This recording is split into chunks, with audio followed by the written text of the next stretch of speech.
5 minute हुआ मेरी घड़ी में।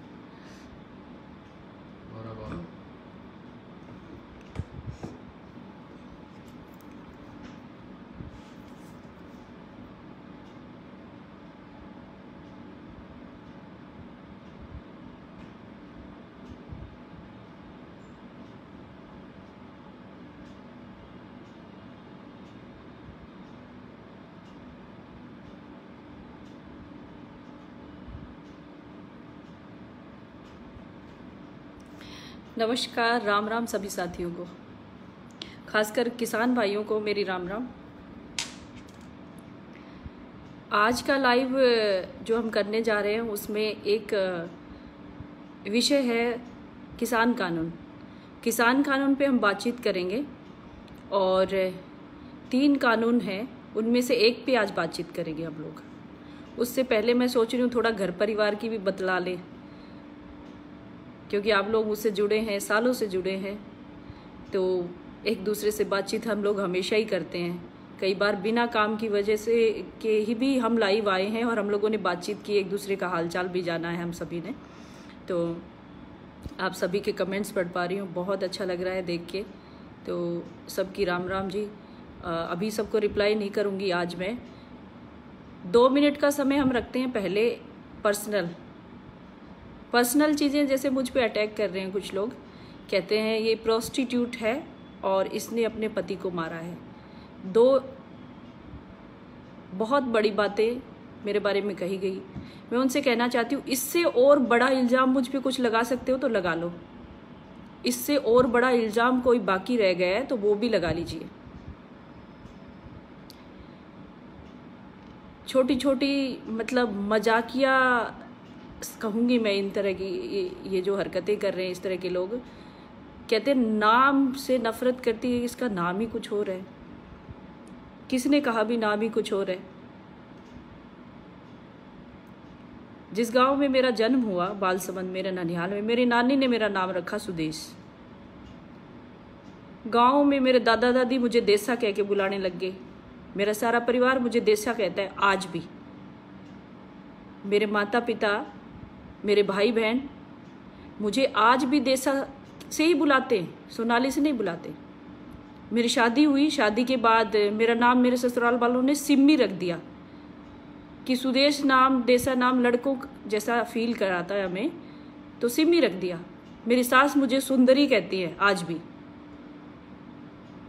तो कितने नाम हैं घर के जो मेरे परिवार ने, मेरी नानी ने, मेरे दादा दादी ने मेरे रखे।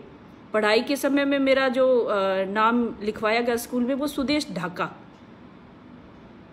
मेरे टीचर, अभी मैं गुरु पूर्णिमा पे मिलने गई थी, मेरे टीचर आज भी सुदेश कहते हैं मुझे, और मैं बड़ा प्राउड फील करती हूँ उस नाम पे भी। लेकिन मेरे पति ने मेरा नाम चेंज करवा के सोनाली, कागजों में सोनाली करवा दिया शादी के बाद।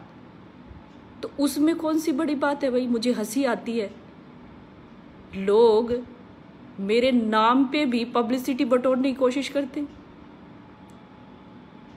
लड़कियां जुड़ी हैं अगर हमारे साथ, तो मैं लड़कियों से, जो बहुएं हैं, उनसे पूछना चाहती हूँ। कई बार गांव का नाम जो होता है उसमें ससुराल पक्ष जो होता है कई बार नाम चेंज कर देता है। भाई ये नाम हमें अच्छा लगता है, वो नाम कर देते हैं। मेरे घर में भी 2 बहुएं हैं जैसे मेरे भाइयों की, तो उनका नाम भी जैसे शारदा, कमलेश, ये नाम उनके माता पिता ने रखे हुए थे। हमने उनका नाम कोमल और संजना रख दिया। आज वो कोमल और संजना के नाम से ही जानी जाती है। और मेरी जो भाभी है, दोनों कोमल संजना के नाम से ही उनका सर्टिफिकेट वगैरह जो भी है रजिस्टर्ड नाम हो गया उनका। तो उसमें कोई बड़ी बात नहीं है। दूसरी बात, कई बार मेकअप की आ जाती है। मुझे उन लोगों पे भी हंसी आती है। मेकअप औरत नहीं करेगी तो क्या आदमी करेगा? इमेजिन करके देखो, आदमी मेकअप करके निकलेगा तो कैसा लगेगा? मैं सोच रही थी, मैं हंस हंस के पागल हो गई। मैं आदमी को अगर मेकअप में कल्पना करूं, मेकअप करके बाल वाल विग लगा के और छोटी वोटी बना के आदमी निकलेगा तो कैसा लगेगा? तो मेकअप औरत नहीं करेगी तो कौन करेगा? स्क्रीन के लिए अभिनेत्री मेकअप नहीं करेगी तो कौन करेगा? चलिए छोड़िए इन बातों को, बात खत्म। पर्सनल कुछ जो लोग अटैक करे थे उनको थोड़ा सा ये बातें थी। बाकी मैं आज भी कहती हूँ मेरा लेवल नहीं है उन लोगों से बात करने का या उनको जवाब देने का। छोड़िए उन बातों को, हम असली मुद्दे की बात करते हैं। मैं किसान, मेरा परिवार किसान, खेतीबाड़ी करने वाले लोग। 3 कानून आए, 3 कानून के कोई पक्ष में आया, कोई खिलाफ आया। अपनी अपनी स्वतंत्र राय है, सभी की अपना विचार है। जो लोग खिलाफ आए वो उन्होंने धरना शुरू किया, बहुत अच्छी बात। स्टार्टिंग में मैंने भी कहा था मैं किसानों के साथ हूँ, मेरे बयान देख लीजिए, मैं किसानों के साथ हूँ। लेकिन जब आंदोलन मुद्दे से भटका और आम लोगों का जीना दूभर हुआ उस आंदोलन से, तब बोलना स्टार्ट किया हम लोगों ने। एक महिला, मुझे ही लगा लीजिए उदाहरण के तौर पे, चलिए मैं कामयाब महिला हूँ, दूसरी महिलाएं भी बाहर निकलती हैं किसी संगठन से जुड़ी हुई, उन पे भी प्रहार होता है। मैं कामयाब महिला हूँ, मैं जवाब देना जानती हूँ, मैं जवाब दे देती हूँ। किसी की इज्जत को खराब करना, किसी भी महिला को की इज्जत को खराब करने में 1 मिनट लगता है। 1 मिनट से भी कम समय। ये जो जुबान है ना, इससे जो शब्द निकलते हैं, किसी भी महिला को चरित्रहीन साबित कर दिया जाता है। मैं उन लोगों से कहना चाहती हूँ, एक एजेंसी शुरू करिए, सरकार से अप्रूवल लीजिए, सर्टिफिकेट बांटिए, काम धंधा मिल जाएगा आपको। सर्टिफिकेट बांटिए चरित्रवान और चरित्रहीनता के। आप शायद आपको मिल जाए सर्टिफिकेट, क्योंकि आप लोग बताते हैं ना ये चरित्रहीन है, ये चरित्रहीन है। वही लोग बताते हैं जिनके घरों में ऐसी चीज़ें होती आई हैं। महिलाएं, जो मैं कहना नहीं चाहती। 3 कानून के बारे में हम बात कर रहे हैं। तीनों कानूनों में किसान भाइयों से मैं बात करना चाहती हूँ। आज मैं किसान भाइयों से बात करना, लफंगों से नहीं, किसान भाइयों से। आदरणीय सम्माननीय किसान भाइयों, आपसे बात करना चाहती हूँ, क्योंकि किसान पिता की बेटी हूँ, खुद खेती करती हूँ। 13.5 किले ज़मीन है मेरी हिसार में, बीड़ हिसार में, कहते ना 3 किले। उनके कहने से क्या होता है? ना ही मुझे प्रूफ देना, ना लेना, ना उनके कहने से कुछ होता, ना उनके कहने से मेरी रोजी रोटी चलती। 3.5 किले में मैंने बाग लगाया हुआ है, फार्मिंग खुद करती हूँ अपने हाथों से। आदमी रखे हुए काम करने के लिए, घोड़ा भी पाला हुआ है उस फार्म पे, बिल्ली भी रखी हुई है। आप लोगों को दिखाती हूँ सर, यहाँ 3.5 किले मैं खुद करती हूँ। 10 किले मैंने ठेके पे दिए हुए हैं, 10 किले मैंने ठेके पे दिए हुए हैं। हम सबसे पहले आते हैं कॉन्ट्रैक्ट फार्मिंग पे। 3 जो कानून है, 3 कानून के विषय में हम अलग अलग दिन बात करेंगे। आज सिर्फ कॉन्ट्रैक्ट फार्मिंग पे बात होगी। जो मुझे कहते हैं ना, बता तो सही क्या अच्छा है, आज मैं बताना चाहती हूँ। भारतीय जनता पार्टी की सरकार, भारतीय जनता पार्टी की कार्यकर्ता होने के नाते, सिर्फ कार्यकर्ता होने के नाते नहीं, एक किसान की बेटी होने के नाते भी मेरे किसान भाइयों को मैं बताना चाहती हूँ इस कानून में की अच्छाई, इस कानून में अच्छा क्या है मैं वो बताना चाहती हूँ। अच्छा क्या है इस कानून में? कॉन्ट्रैक्ट फार्मिंग किसको कहते हैं? हम 2 विषय और हैं, 2 कानून और हैं, उन पे आगे बात करेंगे। अब हमारा लाइव स्टार्ट होता है। जिसको मेरे रिकॉर्डिंग करनी हो, ये तो फालतू की बातें थी, छोटी मोटी बातें थी, हंसी मजाक था, वो छोड़ दीजिए। सही मायने में अगर आपको रिकॉर्डिंग करनी है तो मुद्दे की और पत्ते की बात तो अभी है। अगर आप मेरी बात से सहमत ना हो, स्टार्ट करिए रिकॉर्डिंग। अगर आप मेरी बात से सहमत ना हो तो मैं आपके साथ धरने पे किसान आंदोलन में बैठ जाऊंगी। और अगर आप मुझे कहेंगे तेरी बात सच साबित नहीं हुई, इस चौराहे पे आपको हम फांसी लटकाएंगे, तो मैं फांसी लटकने के लिए तैयार हो जाऊंगी। लेकिन मेरी बात सुनो पहले। मेरी बात यह है कॉन्ट्रैक्ट फार्मिंग की जो मैं बात कर रही हूँ, एक कानून जो है, बाकी 2 कानून पे हम आगे बात करेंगे अगले लाइव में।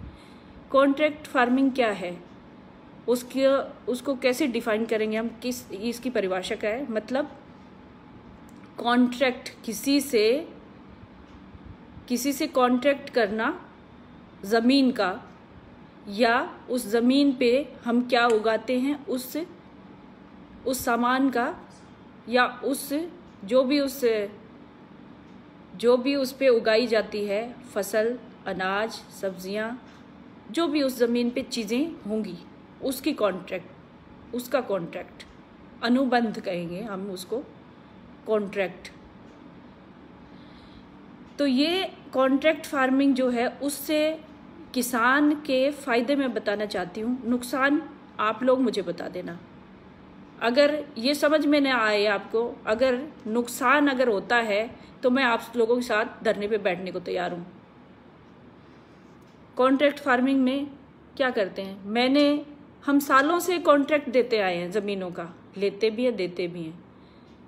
पिछले 100 सालों से हमारे यहाँ कॉन्ट्रैक्ट खेती होती है, ठेके पे ज़मीन देते हैं हम। मैंने अभी क्यों बताया था, मेरी 13.5 एकड़ ज़मीन जो है, मैं 3.5 किले खुद करती हूँ, बाग लगा रखा है, 10 किले मैं ठेके पे देती हूँ। 20 साल तक लोनी से किसान खान नूरदीन ने 20 साल तक या 15 साल तक उसने ठेके पे ज़मीन ली हमारी, खेती की 13.5 एकड़ पे। हमें हर साल 6 महीने पहले पैसे देता था, 6 महीने बाद में देता था, आधे पैसे 6 महीने में देता था, फिर पूरे साल का पैसा जो आधा बचता था वो देता था, गन्ना उगाता था सारा। हमें वो फसल से कोई लेना देना नहीं था, हमें हमारे पैसे से लेना देना था। हमारी ज़मीन है, हम पैसे लेते थे उससे, पर किला चाहे 20,000, 40,000, 70, 80 हज़ार, जो भी पर किला हमें ठेका मिलता है वो हम उससे नूरदीन खान से लेते थे। उसके बाद विजेंद्र जाट को हमने ज़मीन दी। अभी सूबे सिंह राड़ के पास हमारी ज़मीन है 10 किले, जो मैंने ज़मीन दी हुई है सूबे सिंह राड़ को ठेके पे। तो मैं सूबे सिंह राड़ से अभी पैसा लेती हूँ, उसने 6 महीना एडवांस मुझे दे दिया। इस बार हमने चेंज किया, हमारा कॉन्ट्रैक्ट जो है चेंज किया हमने, और सूबे सिंह राड़ ने हमें आधा पैसा दे दिया और आधा पैसा वो 6 महीने बाद हमें देगा। साल भर का ठेका होता है। कॉन्ट्रैक्ट फार्मिंग में हम यही करते हैं। जिस तरह से बार बार इल्ज़ाम लगाया जाता है कि मोदी देश को लूट के खा गया, किसानों को लूट के खाएगा, कॉन्ट्रैक्ट फार्मिंग से अंबानी अडानी देश को लूट लेंगे, किसानों की ज़मीन पे कब्जा कर लेंगे। पहली बात तो ये कि वो आपकी ज़मीन का जो कॉन्ट्रैक्ट करेंगे, वो आपकी ज़मीन पे जो चीज़ उगेगी फसल का कॉन्ट्रैक्ट करेंगे, आपकी ज़मीन को नहीं ले रहे, वो आपकी जो होने वाली जो फसल होगी उसका कॉन्ट्रैक्ट करेंगे, और उसके एवज में आपको पैसा दिया जाएगा, उसमें आपको पैसा दिया जाएगा। जिस तरह से आप ज़मीन ठेके पे देते हैं तब आपको पैसा मिलता है, उसमें ठेके में तो लिखित पढ़त भी नहीं होती। ठेके में लिखित पढ़त होती है क्या? ना, नहीं होती। हम भरोसे पे देते हैं। और मैं बता रही हूँ 20 साल तक नूरदीन खान है मेरे यहाँ ठेके पे ज़मीन लेके खेती करके चला गया, उसने अपना मकान बना लिया है, अब दूसरी ज़मीन ठेके पे लेता है वो। तो कोई लिखित पढ़त नहीं, लेकिन कोई कंपनी आएगी उससे लिखित पढ़त होगी। अगर किसान को समझ में नहीं आ रहा, किसान को लगता है कि ये आदमी मुझे ठीक दाम नहीं दे रहा, या ये आदमी ने जो कंडीशन इसमें हमारे कॉन्ट्रैक्ट में थी उसके मुताबिक कुछ भी नहीं, उसी समय वो अपनी ज़मीन छुड़वा सकता है उससे। ये अधिकार भारत सरकार ने दिया है आपको इस कानून के जरिए। ये कानून आपको सुरक्षित किए है। इसमें ये जो बिल आया है, ये कानून आया है, इसने आपको सुरक्षित किया है किसान को, कि आप उस कॉन्ट्रैक्टर से अपनी ज़मीन वापस ले सकते हो, क्योंकि आपके पास कागज़ आ जाएगा। और उसमें कॉन्ट्रैक्ट फार्मिंग हो, चाहे इसमें हम एमएसपी की बात करें या भंडारण की, तीनों ही अगर हम तीनों कानूनों पे जाते हैं तो इसमें बहुत सारी चीज़ें हैं। इस कानून के तहत आपको भंडारण के लिए खुद जो सरकार है आपको 90% लोन देती है, वो किसान सब्सिडी देती है।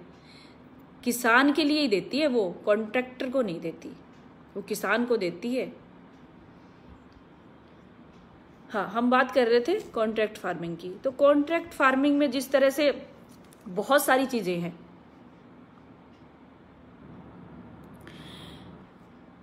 हम लोग हमेशा यही कहते आए कि किसानों को मजबूत बनाना है, हमने हमेशा यही मांग रखी। मैं भी उन लोगों में शामिल हूँ, किसान को मजबूत बनाने वालों में। जब मजबूत बनाने के लिए कोई सरकार आगे आके खड़ी हुई, तब ये भ्रम फैला दिया गया कि आपकी जमीनों पे कब्जा हो जाएगा। कब्जा, जब आप ठेके पे जमीन देते हो, आज तक किसी कब्जा हुआ है क्या? मुझे ये बता दो। ठेके पे जमीन दी हुई किसी का कब्जा, रिकॉर्ड दिखा दो किसी का भी। किसी का ठेकेदार ने, किसी ने मतलब जमीन ली और वो आपकी जमीन पे कब्जा कर लिया और आपसे जमीन छीन लिया। जब आप ठेके पे जमीन, बिना कागज वाले को ही कब्जा नहीं करने दिया आप लोगों ने, तो आप जो कागज होगा कॉन्ट्रैक्ट का, तो कैसे कब्जा कर लेने दोगे आप? अरे हरियाणवी हो, कब्जा कर लेने दोगे? और पंजाब वालों, कब्जा कर लेने दोगे क्या? मैं तो ना करने दूं अपनी जमीन पर कब्जा, लठ है मेरा हाथ में। और सबके, सारे किसाना गए, कोई ना अपनी जमीन पर कब्जा करने दे। और हरियाणा पंजाब वाले तो फेमस है इस बात में, जे किसी की एक डोरी 1 इंच भी इधर उधर हो जा तो कत्ल हो जाते हैं। हमारे यहाँ हो जाते हैं कि नहीं? जमीन के लिए भाई भाई को मार देता है। वो तो अंबानी अडानी की बात कर रहे हो आप, वो केला गया तारा। जब एक डोरी जमीन के लिए भाई भाई का खून कर दे है, तो ताम पूरी जमीन दे दोगे अंबानी अडानी ने? बात बताओ। मैंने किसान भाइयों थे, सुनोगे मेरी वीडियो जरूर देखियो। सारे भाइयों से अनुरोध है, मेरी इस वीडियो को शेयर करो, ताकि उन भोले भाले किसानों तक ये बात पहुंच सके। इन लोगों ने जो ये बैठे हैं ना किसान आंदोलन के नाम पे, जो लोग भड़काते हैं भोले भाले किसानों को, उन किसानों तक हमारी बात पहुंचे और ये लोग भड़का ना सके उनको। भाई, जब आप अपने खेत में चाहे कोई पानी ना लगाने दे, चाहे अपना खेत का कोई रास्ता हो, किसी की जमीन 1 इंच भी इधर उधर हो जा तो कत्ल हो जाते हैं। रोज मैं आदमपुर विधानसभा में रोज देखूं, आज यहाँ मर्डर हो गया, आज वहां मर्डर हो गया। बहुत मर्डर होते हैं। और किसके लिए होते हैं? 99% जमीन के लिए। और हरियाणा तो फेमस है पूरी दुनिया में जमीन के लिए। हरियाणा और पंजाब जमीन के लिए मरने मारने में फेमस है। इससे मैं बदनाम नहीं कर रही हरियाणा पंजाब को, भाई हमारा खून ही ऐसा है। हमारी जमीन के लिए, जमीन हमारी माँ है, जमीन के लिए हम मर मिट सकते हैं। और आप बात करते हो बीजेपी की, पार्टी की, भारतीय जनता पार्टी, मुझे कहते हो ना मैं दल्ली हूं बीजेपी पार्टी की, मुझे कहते हो ना। पहले मैं किसान की बेटी हूं, और थारे खातर जे मैंने पार्टी भी छोड़नी पड़ी ना, मैं छोड़ दूंगी। मैंने यूं बता दो इस कानून में खराबी की है, जे इस कानून में खराबी पावेगी थे बता दोगा मैंने, तो मैं पार्टी छोड़ दूंगी, तारे सागे धरने पे बैठ जाऊंगी। एमएसपी पे कानून बनाने की दिक्कत है भाई, इसका जवाब दूंगी जरूर अगले लाइव में। अगले लाइव में एमएसपी पे जवाब देंगे हम। किसान मेरा परिवार है भाई, किसान मेरा परिवार है। मैं अपने परिवार का नुकसान नहीं होने दूंगी। ये आंदोलन कर रहे हैं ना किसानों का नुकसान करने के लिए, मैं आंदोलन कर रही हूं किसान के सम्मान के लिए। किसान को फायदा हो, उसकी आय दुगनी हो, उसके मुनाफे के लिए आंदोलन करूंगी मैं। और मेरी बात को मैं साबित कर सकती हूं, आप लोग साबित करके दिखाओ कॉन्ट्रैक्ट फार्मिंग में गलत क्या है। मुझे एक बात और बताओ, रुक रहे भाई, रुक। इंदर रंधावा टिकटॉक, हाँ मैं टिकटॉक स्टार रही हूं। तेरा क्या ले लिया भाई? तेरा क्या ले लिया? कुछ लिया? तेरे घर में कौन क्या करता मैं तो पूछने नहीं आई। चल साइड हो। कॉन्ट्रैक्ट फार्मिंग की हम जहाँ बात करते हैं, उसमें बार बार यही इल्ज़ाम लगाया जाता है देश को बेच देंगे, देश को लूट लेंगे, खेती को किसानों से छीन लिया जाएगा कॉन्ट्रैक्ट फार्मिंग करके। मैंने एक बात बताओ रहे, अंबानी रिलायंस ग्रुप के कितने सारे स्टोर हैं, वो सारे बंद पड़े हैं ना। बेचारे अपनी ज़मीन लेके स्टोर बनाए, चालू किए, तुम लोगों ने उन्हीं के स्टोर को बंद करवाए बैठे। जब उनकी ज़मीन पे बने वो स्टोर बंद करवा सकते हो तो अपनी ज़मीन को कैसे दे दोगे? मुझे एक बात बताओ, तुम लोगों ने, यानी हम लोगों ने, मैं भी किसान ही हूं, हम लोगों ने, किसान ने, यानी जो कहता है अंबानी अडानी को घुसने नहीं देंगे, उनके रिलायंस के स्टोर बंद करवा दिया आप लोगों ने। वो तो उनके पैसे के हैं, तो तुम अपनी जमीन दे दोगे? जो हर बात में लठ चलाना जाना है, बात बाद में करे पहले लठ चलावे है, वो अंबानी अडानी ने अपनी जमीन नाम कर देगा? कभी नहीं। कॉन्ट्रैक्ट फार्मिंग का मुद्दा है आज। एक कानून के बारे में आज बात की है मैंने, 2 पे फिर करूंगी लाइव आके। इसमें गलत क्या है मुझे ये बताओ, किसान का नुकसान क्या है मुझे ये बता दो। मैं तैयार हूं आप लोगों के साथ धरने बैठने पे। मेरे बुजुर्ग किसान जो नेता हैं उनसे मैं यही पूछना चाहती हूं, क्या मेरी बात गलत है? क्या हम अपनी ज़मीन के 1 इंच टुकड़े के लिए मरने मारने को तैयार नहीं हो जाते? हम कैसे दे देंगे अंबानी अडानी को अपनी ज़मीन? हमने उनके स्टोरों पे कब्जा किया हुआ है, खुलने नहीं दे रहे हैं, तो अपनी ज़मीन तो कैसे देंगे? हमने सारे टोल बंद किए हुए हैं, किसानों के नाम पे टोल बंद करवा रखे हमने। जब हम वो कर सकते हैं तो क्या अपनी ज़मीन लेने देंगे? 100 सालों से ठेके पे खेती होती आई है, ठेका लेने वाले व्यक्ति को कभी हमने कब्जा करने दिया अपनी ज़मीन पे? नहीं करने दिया ना। तो ये कैसे संभव होगा? मुझे बस ये बात बता दो। मैं मान जाऊंगी आपकी बात, सब मान लूंगी, जितने इल्ज़ाम लगाए हैं ना वो सब मान लूंगी, और मेरे को फांसी पे लटका देना, मैं लटकने को तैयार हो जाऊंगी अगर मेरी बात गलत है तो। बस आज का मुद्दा यही था, कॉन्ट्रैक्ट फार्मिंग का। तो कॉन्ट्रैक्ट फार्मिंग में अगर कहीं भी सरकार गलत है तो हम पार्टी भी छोड़ देंगे और उनके साथ धरने पे भी बैठेंगे, कहीं भी नुकसान दिखता है तो। भाई कॉन्ट्रैक्ट फार्मिंग से तो फ़ायदा ही फ़ायदा है। किसान जागरूक होगा, उसको पैसा ज़्यादा मिलेगा, उसकी आमदनी दुगनी हो जाएगी, मुंह मांगे पैसे ले सकता है। वो कॉन्ट्रैक्ट करने के लिए कोई बाध्य नहीं है, वो स्वतंत्र है। अगर वो अपनी ज़मीन देना चाहे तो दे, ना देना चाहे तो ना दे, अपनी खेती करता रहे। तो इसमें गलत कहाँ है? गलत कहाँ है? ये जो बाहरी शक्तियाँ हैं ना, जो चाहती है कि भारत बड़ा ना हो, भारत आज दुनिया की बड़ी शक्ति बनने जा रहा है, उसको रोकने के लिए ये लोग धरने प्रदर्शन करवा रहे हैं। बाहर से पैसा आता है, जो लोग टिकरी बॉर्डर पे बैठे हुए हैं ना, सरेआम कह रही हूँ, बाहर से पैसा आता है, मैनेज किया जाता है और उन लोगों को पैसा दिया जा रहा है, भड़काया जा रहा है, और वो बोले वाले किसानों को गुमराह कर देते हैं। किसान के नाम पे राजनीति कर रहे हैं आज ये लोग, हमारे देश को तोड़ने का काम कर रहे हैं किसान के नाम पे। देश के प्रधानमंत्री नरेंद्र मोदी पे तरह तरह के इल्जाम लगाए जाते हैं। आज नरेंद्र मोदी जी की वजह से ही देश इतना आगे बढ़ा है। हमारा भारत बहुत बड़ी शक्ति बनने जा रहा है। हमारे देश के प्रधानमंत्री नरेंद्र मोदी जी की वजह से हमारा देश तरक्की और उन्नति कर रहा है। मेरा किसान जो है इस देश की रीढ़ की हड्डी है। मोदी जी ने ठाना है कि इस देश के किसान की जो है उसको मजबूत किया जाए, तभी मेरा देश मजबूत होगा, तभी ये कानून लेके आए।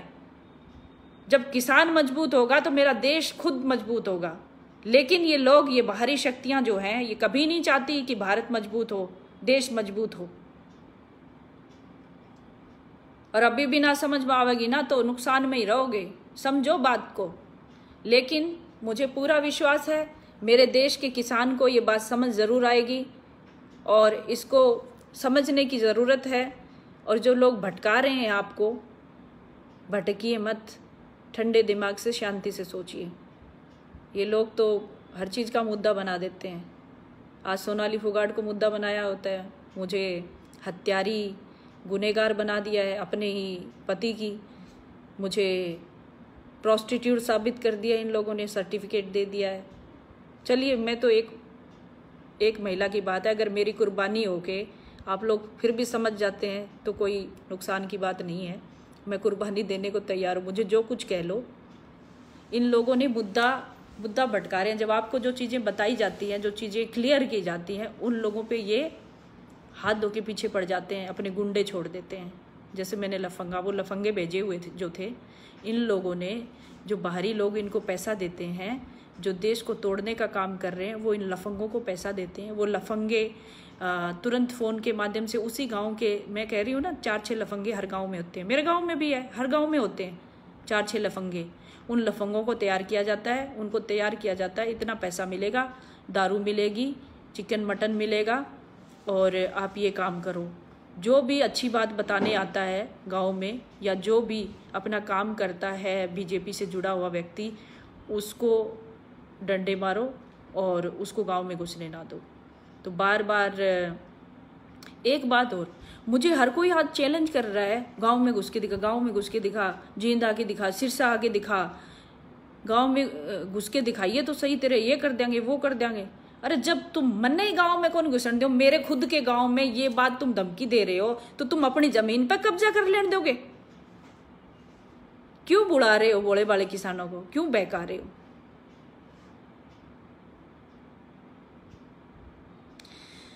ये बहकाना और बुलाना बहुत हो लिया। किसान जागरूक हो चुका है, बहुत कम संख्या में बैठा है वहां पे, बहुत कम संख्या में। और जब सारा किसान एकजुट हो जाएगा ना, तो ये जो दलाल बैठे हुए हैं ना बीच में, देश को बेचने वाले, इनको अच्छे से समझ आ जाएगा, अच्छे से जवाब मिल जाएगा। बहुत सारी चीजें हैं कहने के लिए, लेकिन हर चीज़ की सीमा होती है। हर कोई बोलना जानता है, मैं हरियाणा की हूँ, जाट की और किसान की बेटी हूँ, जैसी जुबान धारा है वैसी मेरा भी है। जब आप लोगों ने बेशरम बना ही दिया है मेरे को इतने सारे इल्ज़ाम लगा के, तो मुझे क्या दिक्कत है बोलने में। लेकिन जिस संगठन से मैं ताल्लुक़ रखती हूँ ना, भारतीय जनता पार्टी, गर्व है मुझे भारतीय जनता पार्टी पे। उस भारतीय जनता पार्टी की विचारधारा से अगर मुझे कानूनों में कुछ भी खराब लगता ना, तो मैं उसी दिन पार्टी छोड़ देती। लेकिन नहीं, क्यों नहीं छोड़ी? क्योंकि कानून जो है, ये कानून किसान को मजबूत बनाने वाले कानून है। ये मेरे देश की जो रीढ़ की हड्डी, उसको मजबूत करने के लिए कानून आए हैं। अरे दिखा तो दो, बता तो दो, कौन सी सरकार किसाना के हित में इतने सारे काम करके चलेगी? 2018 में जब ओले पड़े थे, सबसे ज्यादा मुआवजा हरियाणा और पंजाब के किसानों को मिला था। सबसे ज्यादा मुआवजा इस भारतीय जनता पार्टी की सरकार में।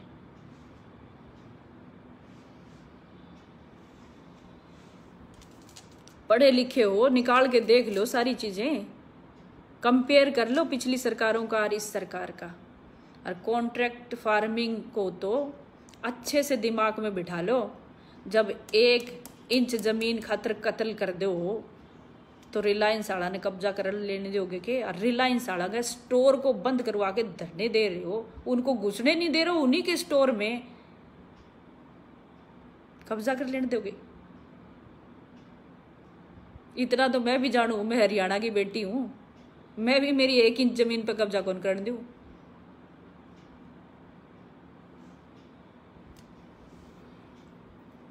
जब मैं एक औरत होके अपने जमीन घर पे मेरे कोई आंख उठा के देखे, नहीं करने दूंगी। किसान तो बहुत मजबूत है, किसान समझदार भी है, इस बात को समझेगा भी। किसान को मैं तो मानती हूँ कि किसान जो है वैज्ञानिक भी है। किसान ने जो चीज़ की है, सबसे पहले हमारे पूर्वजों ने ज़मीन को साफ करके खेती के लिए तैयार की ज़मीन। पहले जंगल होते थे, हरियाणा पूरा जंगल था, हरियाणा पंजाब। मेरे पुरखे राजस्थान से आए, ढाका परिवार जो है, मेरे पुरखे बुथनकला गांव बसाया। सबसे ज़्यादा ज़मीन मेरे दादाओं के पास होती थी, क्योंकि उनमें ताकत थी ज़मीन साफ करने की, हौसला था, वैज्ञानिक बुद्धि थी उनके पास। ज़मीन साफ की, ऊंचे नीचे टिब्बे होते थे, साफ किया, खेती करना स्टार्ट किया। ठेके भी देते थे, उनकी ज़मीनों पे तो कभी कोई कब्जा हुआ नहीं। कॉन्ट्रैक्ट फार्मिंग ही है वो भी। आज नई टेक्निक से अगर कॉन्ट्रैक्ट फार्मिंग होती है, किसान की आय को दुगना करने का सरकार ने बीड़ा उठाया है, वो चीज़ें कही हैं, तो उसको क्यों नहीं लागू होने देते। और 90% किसान को समझ में आ गई ये बात, इसीलिए धरना एक ही जगह हो रहा है बस। ये टोटल राजनीति है। जो गाँव में बुजुर्ग बैठे हैं ना भाइयों, कोई समझदार व्यक्ति अगर मेरी बात सुन रहा है तो इस वीडियो को, जो बीच की बातें हैं उनको अपने गामा में बूढ़े बुजुर्ग जहाँ हुक्का पिए वहाँ ज़रूर दिखाना, उनको समझ में आए ये बात। आप लोगों से अनुरोध है, कोई भी समझदार व्यक्ति अगर मेरी बात सुन रहा है तो इस वीडियो को अपने बूढ़े बुजुर्गों को ज़रूर दिखाना। कॉन्ट्रैक्ट फार्मिंग के कितने फ़ायदे हैं वो बताना। जब हम कॉन्ट्रैक्ट करांगे किसी कंपनी के साथ तो आपकी जेब में तुरंत पैसा आ जाएगा। फिर वह चाहे वो फसल खराब हो, वो बोए कुछ करे, उसमें नुकसान हो, चाहे 5 पैसे का उसमें अनाज ना हो, लेकिन आपके जेब में पैसा आ जाता है। ऐसे मजबूत होता है किसान। और आपकी ज़मीन आप कभी भी उससे छुड़वा सकते हो। ये अधिकार सरकार ने इस कानून के माध्यम से दिया। ये कानून ना बनता ना तो आपको कोई अधिकार नहीं था, आप बीच में छुड़वा नहीं सकते थे अपनी ज़मीन, लेकिन अब अभी आप छुड़वा सकते हो। आपको सब्सिडी दे दी है 90%, किसान को दी है, ना कि व्यापारी को, कॉन्ट्रैक्टर को नहीं दी, किसान को। बस यही है किसान भाइयों, मेरी बात सुनो और आप मेरे लिए हमेशा सम्माननीय हो। आपके लिए ये शब्द नहीं है, ये लफंगे शब्द उनके लिए है जो गांव में 2-4 लफंगे होते ही हैं जो गांव का माहौल ख़राब करते हैं। ये तो आप लोग भी जानते हो, चौपाल में बैठते हो, चौक में बैठते हो, बात भी चलती है, फलाने का छोरा ऐसा है, फलाने का छोरा ऐसा है, जो अच्छा है उसके लिए अच्छा कहते हो। कुछ लफंगे भी होते हैं, तो उन लफंगों को मैंने लफंगा कह दिया तो कौन सा गलत कर दिया। लेकिन जब बॉर्डर पे बैठे आंदोलनकारियों की बात आती है तो उसमें बाहर से आया हुआ पैसा उसको हजम करने के लिए देश में गंदगी फैलाने वाले लोग हैं, उनको भी मैं कहती हूँ लफंगा। वो कौन से दूध के दिले हैं, वो तो सबसे ज़्यादा सत्यानाश कर रहे हैं, वो तो पूरे देश के विकास का नाश कर रहे।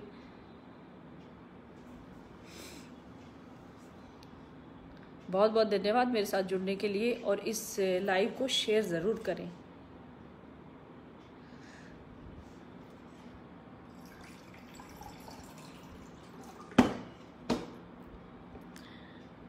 मैं बंद करते करते फिर सोचती हूँ बात करूँ, हमेशा यही सोचती हूँ कि अभी बंद कर रही हूँ, लाइव बंद कर रही हूँ।